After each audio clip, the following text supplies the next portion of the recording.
Hello friends, welcome my YouTube channel AC study classes. तो friends, AC study classes में आप सभी का बहुत बहुत स्वागत है।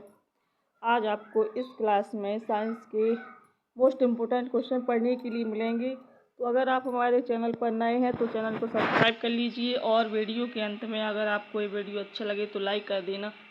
क्वेश्चन दिया है कि सफ़ेद बॉक्साइट अयस्क जिसमें आयरन ऑक्साइड अशुद्धता के रूप में ना हो उसकी शोधन प्रक्रिया क्या कहलाती है? बेयर प्रक्रिया, हॉल प्रक्रिया, सरपैंक प्रक्रिया या फिर हुप्स विद्युत अपघटनी प्रक्रिया। आंसर क्या हो जाएगा? सी ऑप्शन, सरपैंक प्रक्रिया कहलाती है। मेन पॉइंट देख लेते हैं कि बॉक्साइट एल्यूमिनियम का प्रमुख अयस्क है। किसका? एल्यूमिनियम का। जब इसमें आयरन ऑक्सीकृत रूप में उपस्थित नहीं होता तो उपरोक्त विकल्पों में से जो सरपैंक प्रक्रिया है ये सबसे उपयुक्त शोधन विधि होती है। अगला क्वेश्चन है कि निम्न में से कौन सा न्यूनतम अभिक्रियाशील है? कैसा न्यूनतम अभिक्रियाशील?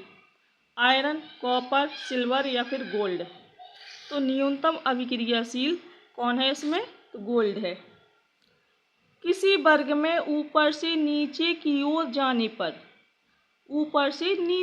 जाने पर धात्विक लक्षण बढ़ते हैं और अधात्विक लक्षण घटते हैं। जब हम किसी वर्ग में ऊपर से नीचे की ओर जाते हैं तो क्या होता है? धात्विक लक्षण बढ़ते हैं और अधात्विक लक्षण घटते हैं। धात्विक लक्षण बढ़ने के साथ ही अभिक्रियाशीलता क्या होती है? घटती है।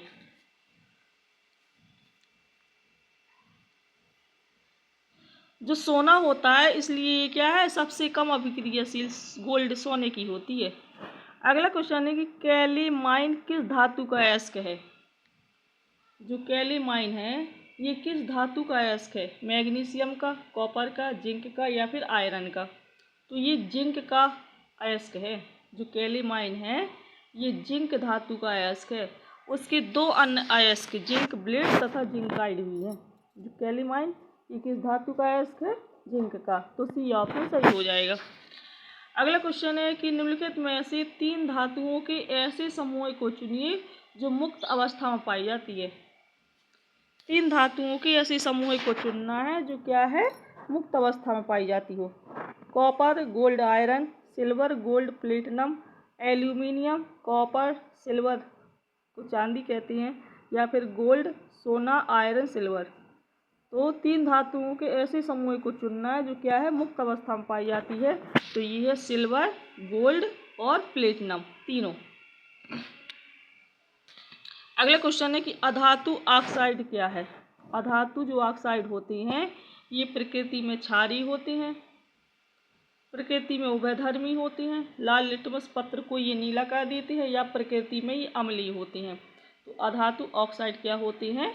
प्रकृति में ये अम्लीय होते हैं। अगला क्वेश्चन है कि पीतल बना होता है किसका? जिंक और कॉपर का से, जिंक और टिन से, कॉपर और एल्यूमिनियम से या फिर एल्यूमिनियम और टंगस्टन से? तो पीतल किसका बना होता है? ये जिंक और कॉपर से मिलकर बनता है पीतल।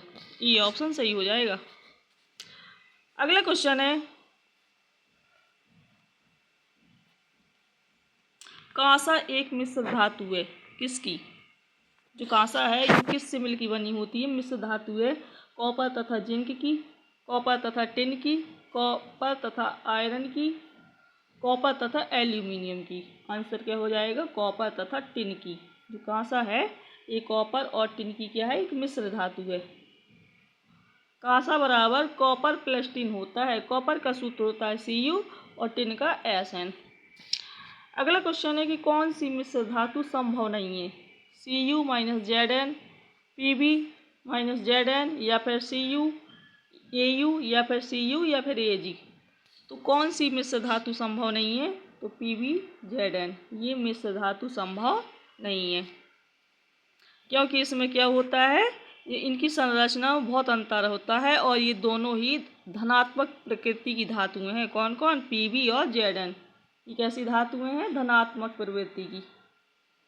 अगला क्वेश्चन है कि धातुओं की बिल्डिंग के लिए निम्न में से किस गैस के मिश्रण का उपयोग किया जाता है? धातुओं की वेल्डिंग के लिए किस गैस के मिश्रण का उपयोग किया जाता है? ऑक्सीजन प्लस हाइड्रोजन का, ऑक्सीजन प्लस हाइड्रोक्साइड का, वो डाइऑक्साइड, या फिर ऑक्सीजन प्लस मीथेन, या ऑक्सीजन प्लस एसिटिलीन। बताना है कि धातुओं की वेल्डिंग के लिए किन गैसों से की मिश्रण का उपयोग किया जाता है? तो ये किया जाता है ऑक्सीजन प्लस एसिटिलीन गैस का। अगला क्वेश्चन है कि टंगस्टन तत्व का संकेताक्षर क्या है? टंगस्टन का WTI, TE या फिर TM। टंगस्टन तत्व का संकेताक्षर क्या है? तो ये है W।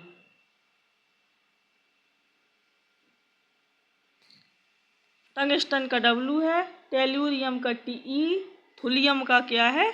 TM, और टिल्टियम का है TI। अगला क्वेश्चन है कि निम्नलिखित में से सबसे अधिक ऋण विद्युतीय तत्व कौन सा है? सबसे अधिक ऋण विद्युतीय तत्व कौन सा है बताना है। फ्लूओरीन, ऑक्सीजन, सोडियम या फिर ब्रोमीन। तो सबसे अधिक जो ऋण विद्युतीय तत्व है ये है फ्लूओरीन। ये ऑप्शन सही हो जाएगा। और इसकी विद्युत ऋणात्मकता कितनी होती है? 4.00।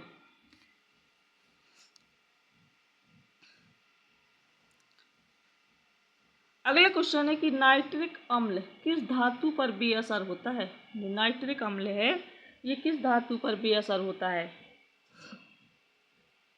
निकेल पर, चांदी पर, सोना पर, या तांबा पर? नाइट्रिक अम्ल ये सोना पर, सोना धातु पर क्या होता है? बेअसर होता है। नाइट्रिक अम्ल का सूत्र क्या होता है? HNO3, और सोना का होता है AU। सोना को AU से प्रदर्शित करते हैं। नाइट्रिक अम्ल Na से निकेल, और चांदी Ag चांदी है, तांबा है Cu, और जिंक का क्या है? Zn। ये आदि धातुओं से क्या करता है? ये क्रिया करता है। कौन? नाइट्रिक अम्ल। अगला क्वेश्चन है कि कार्बन का वह अपरूप जो विद्युत व ऊष्मा सुचालक है। कार्बन का वह अपरूप जो विद्युत व ऊष्मा का सुचालक है तथा उत्तम ल्यूब्रिकेंट है। कौन? चारकोल, ग्रेफाइट, हीरा, या फिर लैंप ब्लैक। तो कौन है ये? हीरा तथा ग्रेफाइट। कार्बन के दो प्रमुख अपरूप हैं, हीरा और ग्रेफाइट। ग्रेफाइट में मुक्त इलेक्ट्रॉन होते हैं जो संपूर्ण रवा जालक में गमन करते हैं। इसी प्रकार ग्रेफाइट ऊष्मा तथा विद्युत का सुचालक होता है। किसका? ऊष्मा और विद्युत का। ग्रेफाइट का उपयोग शुष्क सेलों में और विद्युत अपघटन क्रियाओं आदि में इलेक्ट्रोड के रूप में तथा इसके चूर्ण का उपयोग मशीनों में शुष्क स्नेहक के रूप में होता है।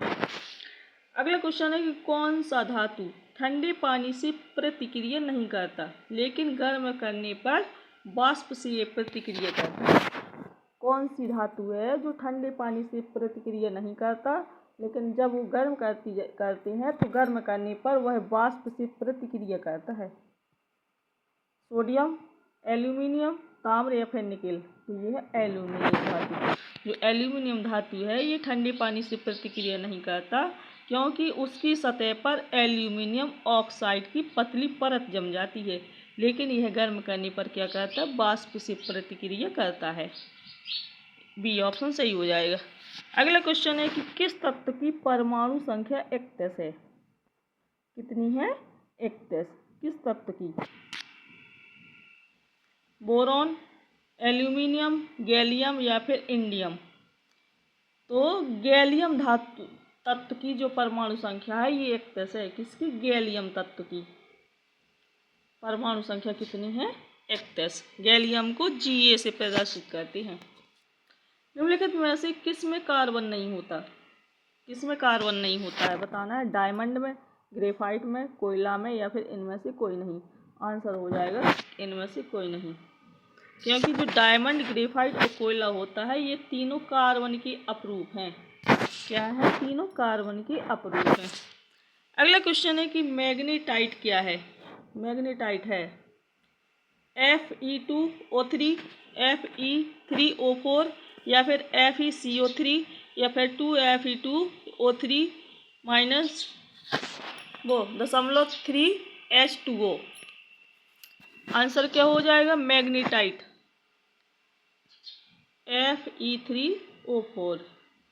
ये लोहे का एक प्रमुख अयस्क है इसका रासायनिक सूत्र क्या है? Fe3O4। ये इसका रासायनिक सूत्र है। और लोहे का अन्य प्रमुख अयस्क हेमेटाइट Fe2O3 है।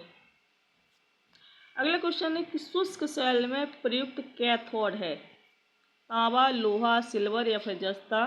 तो शुष्क सेल में प्रयुक्त जस्ता जो है ये कैथोड का तथा कार्बन एनोड का कार्य करती है।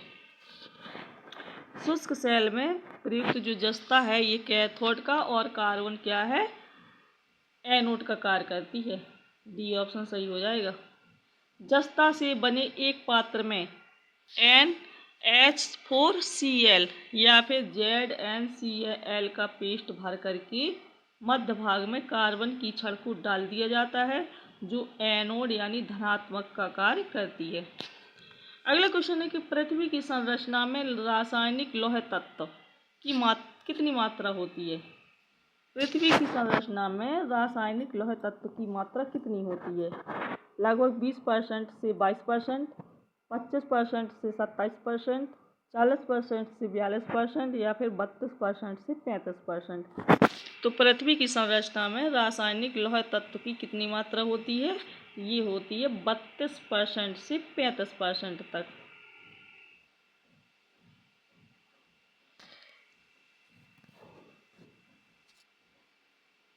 पृथ्वी की संरचना में रासायनिक लौह तत्व की जो मात्रा होती है ये 32 से 35% तक लगभग पाई जाती है।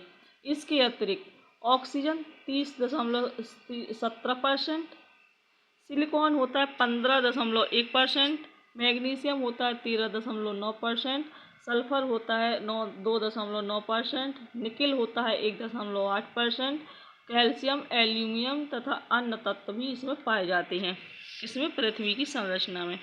भू रसायन शास्त्री थे F.W. क्लार्क के अनुसार, इसकी F.W. क्लार्क के अनुसार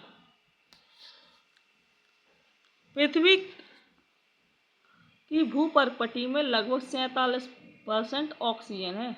किसके अनुसार? F.W. क्लार्क के अनुसार।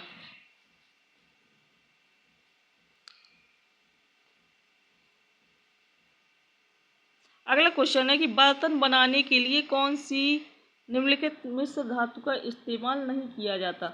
बर्तन बनाने के लिए पीतल का, सोल्डर का, ड्यूरेलुमिन का या फिर जर्मन सिल्वर का।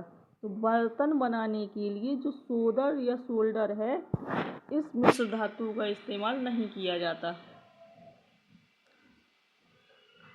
जो पीतल है Cu+Zn, ड्यूरेलुमिन Al+Cu+Mg+Mn, जर्मन सिल्वर है Cu+Zn+Ni का प्रयोग बर्तन बनाने में होता है।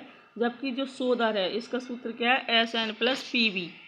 सोल्डर का प्रयोग जोड़ों में टाँका लगाने में होता है। इसका प्रयोग सोडर या सोल्डर का जो प्रयोग होता है ये किसके लिए होता है? जोड़ों में टाँका लगाने में। अगला क्वेश्चन है कि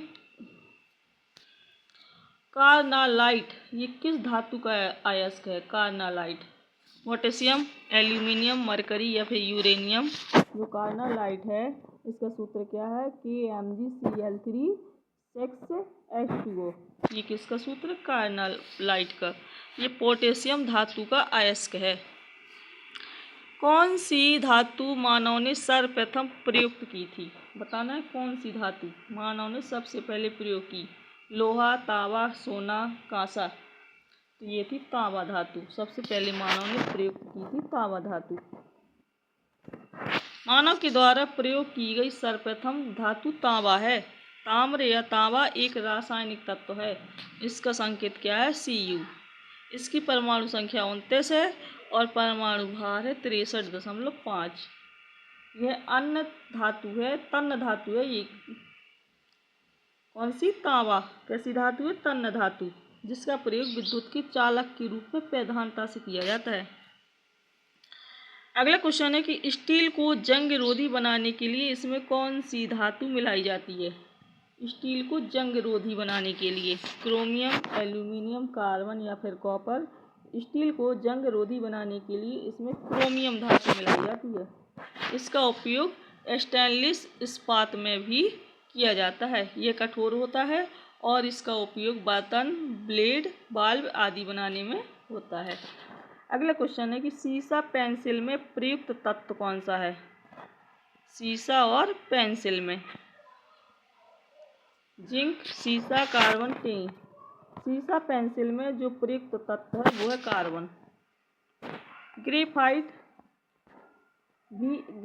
जो है ये कार्बन का एक अत्यंत ही उपयोगी क्रिस्टलीय अपरूप है। कौन? ग्रेफाइट कार्बन का एक अत्यंत उपयोगी क्रिस्टलीय अपरूप है। ग्रेफाइट विद्युत का सुचालक है और यह राख के रंग की मुलायम रवेदार ठोस पदार्थ है। इसमें धातुई चमक पाई जाती है और यह कागज पर रगड़ने से यह उस पर काला निशान छोड़ता है। इस कारण इसे काला सोना भी कहते हैं। किसको? कार्बन को।